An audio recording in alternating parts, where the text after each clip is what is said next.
here's the big question. How is it that most entrepreneurs hustle and are always busy and struggle to take just one step forward only to fall two steps back? They're dedicated, determined, and driven, but only a few finally break through and win. This show uncovers those quantum leap patterns of highly successful people so you can simply model what they do and apply to your future success. That's the question, and the answers are right here. My name is Brigitta Hoeferle, and this is the Success Patterns Show. And you are right here at the right time, at the right place. Welcome, happy Tuesday to the Success Pattern Show with Brigitta Hoeferle.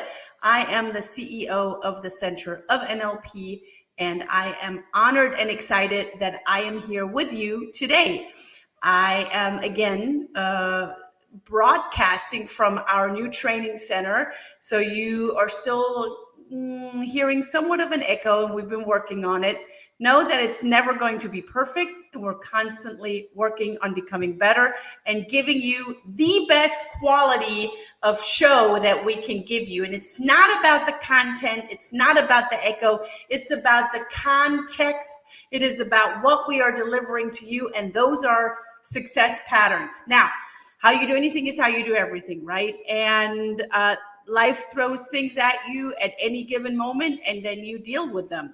We had an incredible guest expert today scheduled, and she needed to be with her family. That is first priority. So I said, no worries, you take care of your family. We are doing an incredible show today, as we are going to look at what are success patterns. Like, so many people come to me and say, Brigitta, okay, I get it, success patterns.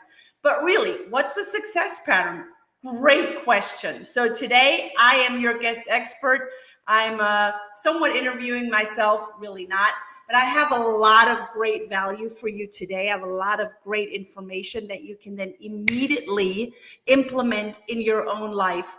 So, why success patterns? When we know that there's a sequence and we all do things in sequence in some sort of fashion, then when we know what we are doing in which sequence, we can actually do it intentionally.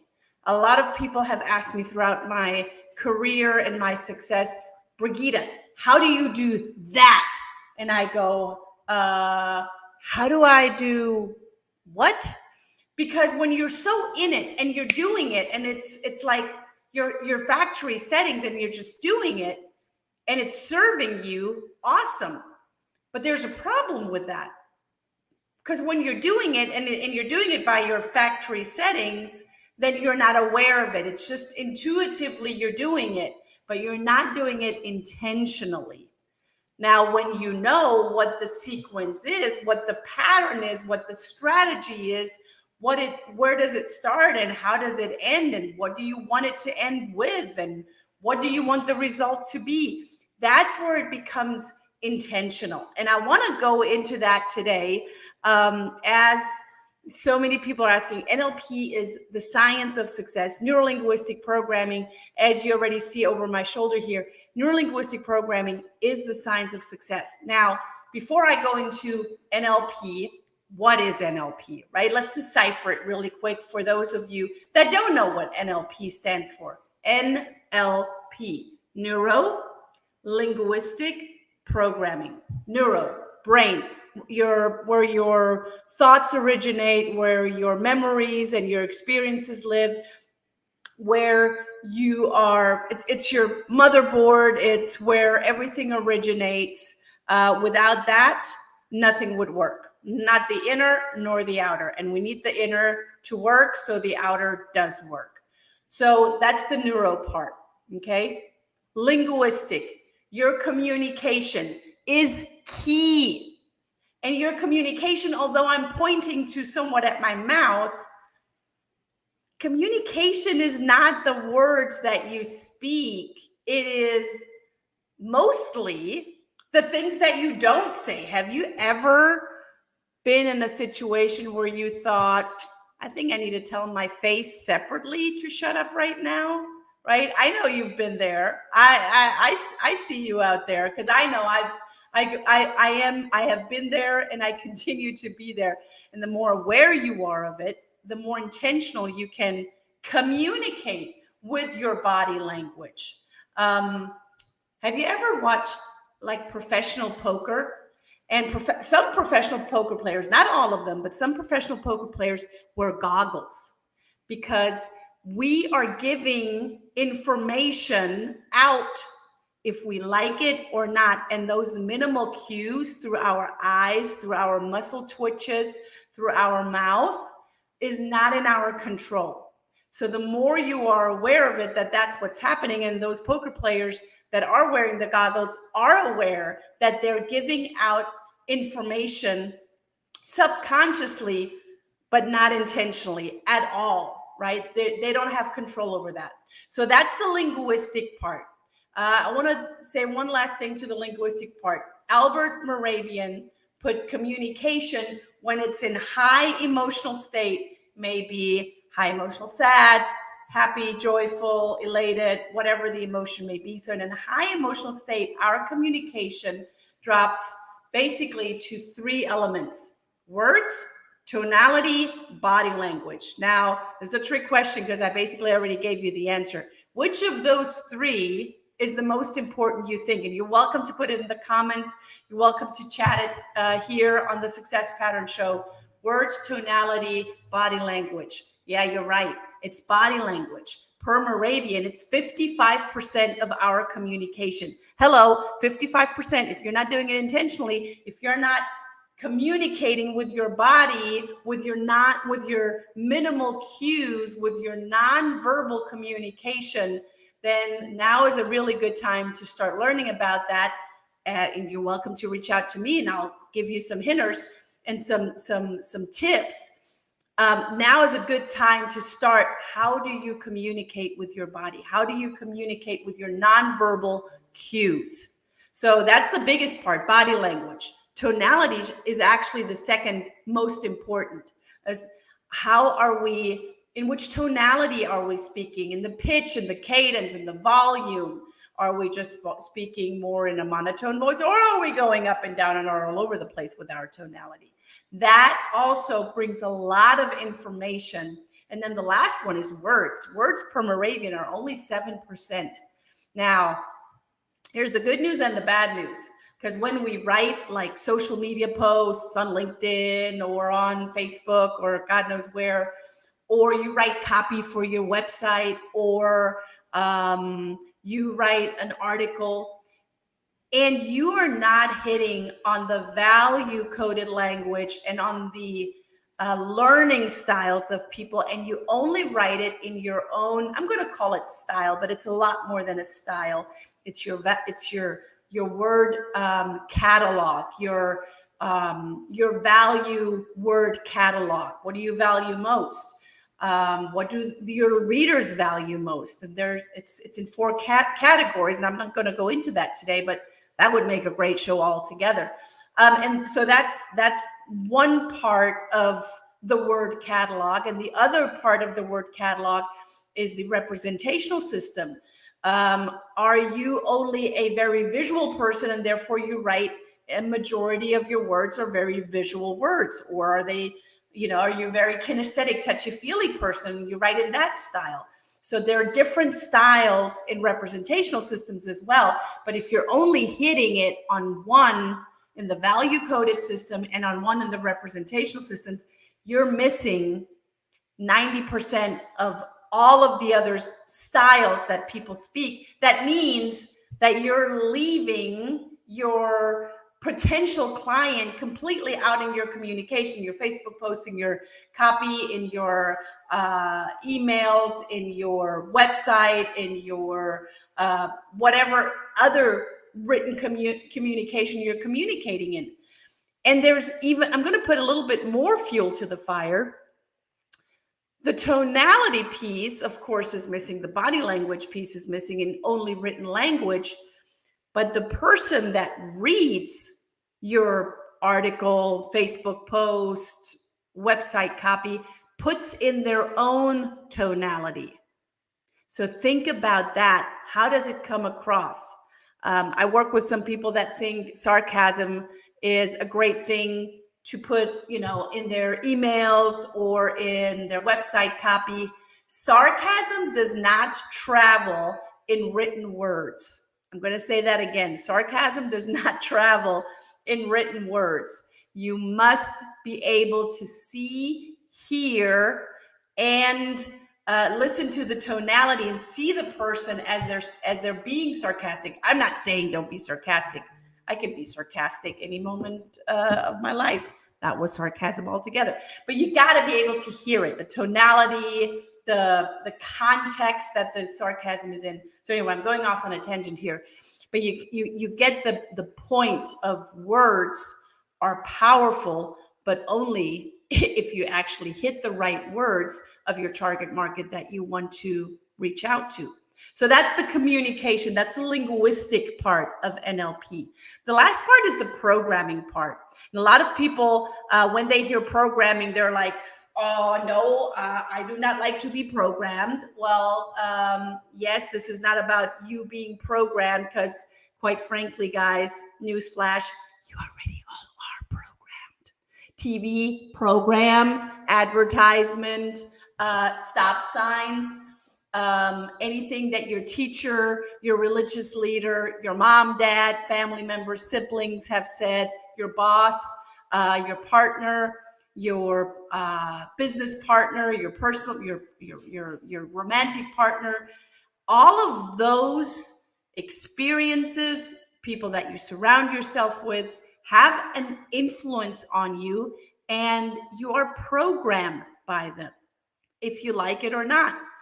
And when you become aware of what's the program you are running, the whole pattern of the program, and then evaluate, is that serving me or is it not serving me? Like, really look at the pattern, but you can only look at the pattern when you're aware of, oh, wait a minute, there actually is there's a program that I'm running. Oh, wait a minute, there actually is a success pattern that I have. Or wait a minute, I actually am recognizing a pattern of something that I do over and over and over again, and I want to get to that specific result, but I don't get to that specific result because something in that pattern is no longer serving you. So that's the whole idea of the Success Patterns show. We have great guest experts on this show every week. And next week, I have another great guest expert. So we're going to talk about that in a little bit. But I want to share with you a few bits and pieces of a success pattern. Actually, I want to give you one full success pattern. So we already established that NLP is the law of success, or brings the laws of success. And I want to talk about the formula of life mastery today. The formula of life mastery does not only include business. When people hear success, they often think money and business. Success can be anything in any area that you want it to be. You can apply this in your personal life. You can apply this in your romantic relationship, in a platonic relationship, with yourself, in anything that you do. So there are 6 steps to this success formula of life mastery. And I would highly encourage you to really grab something to write on and write with really quick so you can jot this down. The first one is know what you are aiming for. Know your outcome. Have any of you ever gone axe throwing? It's like, I call it darts on steroids. Used to, we just threw darts at a target. Now we're taking big axes and throwing them at a target. Now imagine, for the ones that have never heard about axe throwing, this is literally like an axe that you would get at a Ace Hardware or Home Depot or Lowe's, like something that you would chop a tree down with.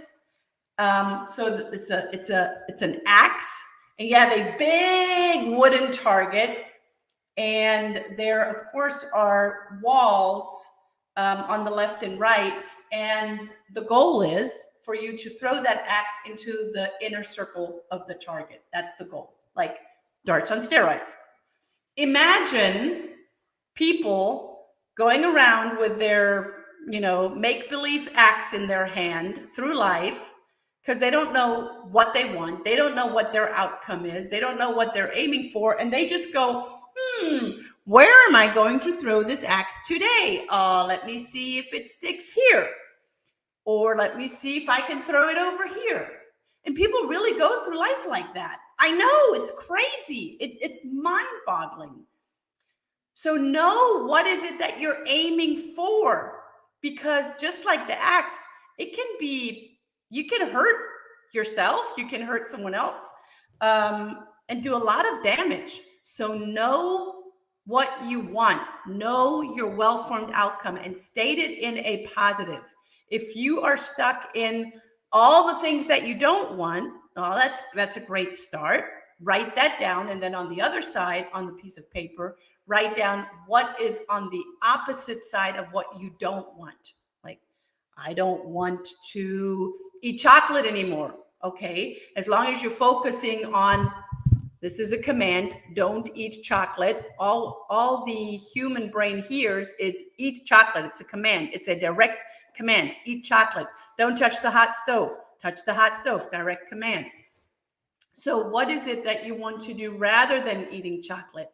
Every time I think about chocolate from here on forward, I'm going to take a glass of water. Or to speak from when I was a kid, I really like chocolate, like a lot. And my mom said, instead of eating chocolate, why don't you eat pickles? And I like pickles. So I bought me a big jar full of pickles. And every time I was craving chocolate, I ate some pickles. So know your outcome. Take action. No, wait. Take intentional action. Know which next steps to take, and take them now.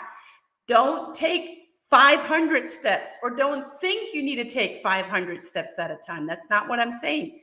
Take intentional action one step at a time. Be aware of what's going on in your neuro, in your mental state, in your emotions. Remember, neuro is the first part of NLP. Be aware of what's going on between your ears. Be aware of which mental state you're in. Be aware of your emotions. If you're going in to sign a big deal with a client and you're in a crappy mood, do you really think that the whole thing is going to go the way that you envision it? Probably not. So check in with your mental state and your emotions. Have behavioral flexibility. Be flexible in how you are communicating, in how you are behaving, in how you are responding, in how you are listening. Have the most flexibility. This is the greatest law of NLP, and that states the person with the most flexibility controls the system. I'm gonna come off here real quick. When I say controls the system, it has nothing, zero, niet, to do with manipulation. Because the difference between manipulation and inspiration is the intention behind it, and that's it. I'm going to say that again.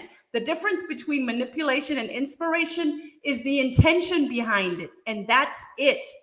So how are you creating win-win-wins? Win for you, win for your client, your family member, your spouse, your partner, your fill in the blanks, whoever.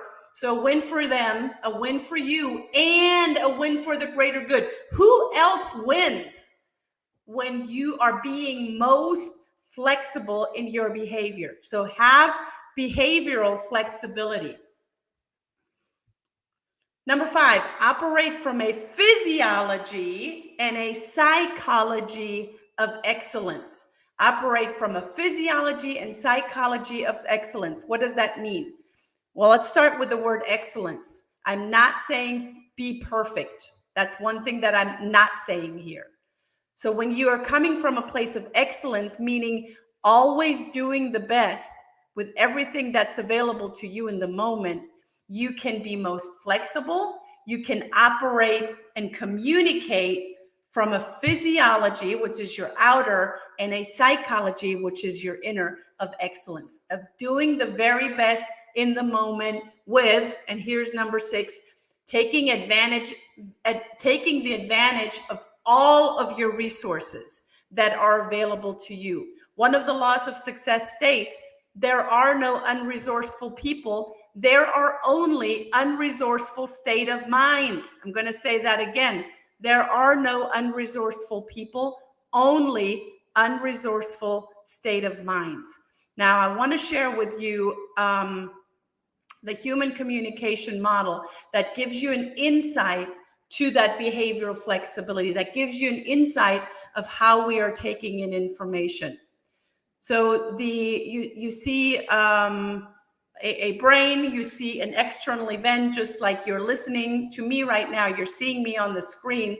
That is an external event that's happening outward, right? You're taking that information in through your senses. You're seeing, hearing, feeling, tasting, smelling. The tasting, smelling does not come from me. I know that for a fact because we're not that evolved yet in our technology, but you're still tasting and smelling other things around you. You might have a chewing gum in your mouth that you're now aware that it actually tastes like something, or it just doesn't taste like anything anymore. It needs to go. Or you are smelling the gasoline from a car driving by, or you might be smelling the fresh cut grass of your neighbor that cut the grass today. That has nothing to do with me, and yet it is all happening at the same time. That means you are taking in about 3 million bits of information at any given moment. It's just flying at you. If you like it or not, it's there. You're seeing, hearing, feeling, smelling, tasting. And your brain takes that information in, but it deletes, distorts, and generalizes and finds little compartments where it can take in that information. So it's not going in overwhelm, or else your brain, you would freeze and your brain would go in complete and utter overwhelm. On top of that, there is a filter of memories and experiences, what you value, what your beliefs are, the culture that you grew up in, and all of that has an impact on how you are compartmentalizing the information that is coming in and what you're going to do with it. How do you now make an internal representation? And you see that the internal representation does not equal the external event, because you're taking it in and it's filtering through the deletions, distortions, and generalizations, and through your memories, experiences, value system, and so on and so forth. So you're making your own picture internally, which has an impact on in which frame of mind you're in which mindset you're in. It has an impact on your mood. It has an impact on your feelings, right? And that in return is going to show up outward again. So your inner has an impact on the outer, very much so, and that shows up as your behavior. So although you might be experiencing something where other people might say, that was just, it was just something that happened and we both watched it, but it had a different, your friend and you, if you're watching the same thing happening, you can have a totally different mindset around it, attitude about it than your friend. There's no right or wrong, it's just different. But you were witnessing the same thing happening outward. So I want to give you the human communication model to realize and relate on a deeper level that the meaning of your communication is the response that you're getting. As humans, we're all about testing. And when we can test that our communication is working, that means that we're actually then also receiving the results that we want to get. Here's another great success pattern.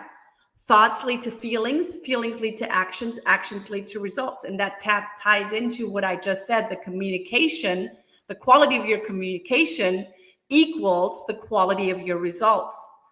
So if you're not getting the results or the responses that you desire, that means go back to the very beginning of this formula and start with your thoughts. Let me give you a really great example. It's raining outside. It's actually not, but in my story, it's raining outside.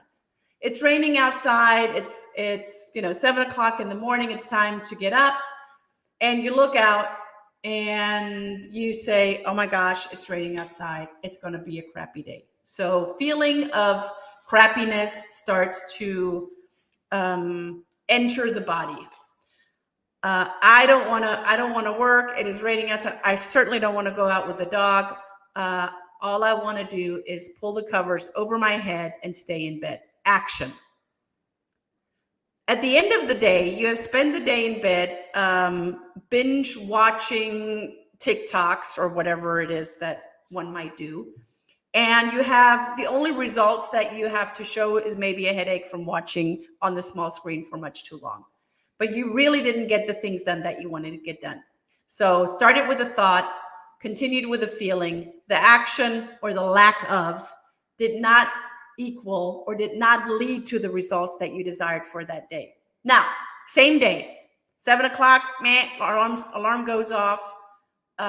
You look outside, it's raining. Oh my gosh, it's raining. That's awesome. I can get this, and this done, the things that I have been wanting to do, and I couldn't be more excited to jump out of bed and get started. Feeling excitement. Action, jump out of bed, get to work, get to the things that you set out to do, being intentional with your action. And at the end of the day, celebrate your results because you did this, and this, and you closed the deal, and you made you created a new relationship with someone that you found on LinkedIn, whatever you did. You have the results to show for. This right here is a success pattern. And as humans, we've gotten really, really good at misusing the success pattern. So my challenge to you today is go become aware of your patterns that are running you. And there are some patterns that are running you and you're not running them. And when you can become aware of them and decipher them, then you can actually change pieces in that pattern so it serves you more. And then you can test it. And then you can still adjust. And you can still adjust. And you can still adjust. That is the beauty and the power of success patterns. Guys, thank you for being with me on this beautiful Tuesday here at the Success Pattern Show. Thank you for tuning in. Spread the word. Let me know how I can support you. I do have a gift for you. Let me share that with you. Bear with me. My gift to you is, drum roll, the Success Loss Checklist. So get your Success Loss Checklist at bit.ly/center of NLP, bit.ly/center of NLP, or simply take out your camera real quick and you can open your camera and make a note or just scan it. And then you can open the website where you get your success patterns, your success loss checklist. Thank you guys for being here. Let me unshare this again. Tune in again, same time, same place, next week, Tuesday, 4:30 p.m. Eastern Time, 1:30 p.m. Pacific Time, and wherever else you are in the world. Spread the word, spread the love. Thank you so much for being here and tuning in. Until next week, your Brigitta Hoeferle. Thank you for tuning in to the Success Pattern Show at www.thesuccesspatternshow.com. My name is Brigitta Hoeferle.